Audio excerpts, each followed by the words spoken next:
ମାନେ ଆଜି ହେଉଛି 2024 ମସିହା ଅଗଷ୍ଟ ମାସ 15 ତାରିଖ ଆମ ଦେଶର 78ତମ ସ୍ୱାଧୀନତା ଦିବସ।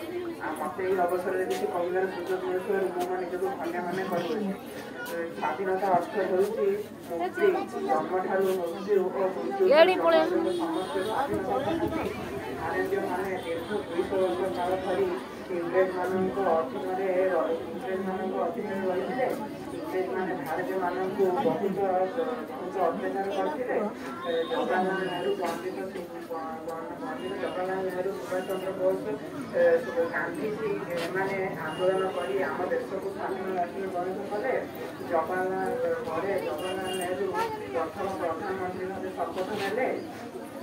ଆମେ ସେଇ ସ୍ୱାଧୀନ ଭାରତର ସ୍ୱାଧୀନ ସନ୍ତାନ। ଆମେ ଆଜି ଶପଥ ନେବା ଯେ ଶପଥ କରିବା ଯେ ଆମେ ଆମ ଦେଶକୁ ବିଶ୍ୱର ସବୁଠାରୁ ବଡ଼ ବନେଇବା।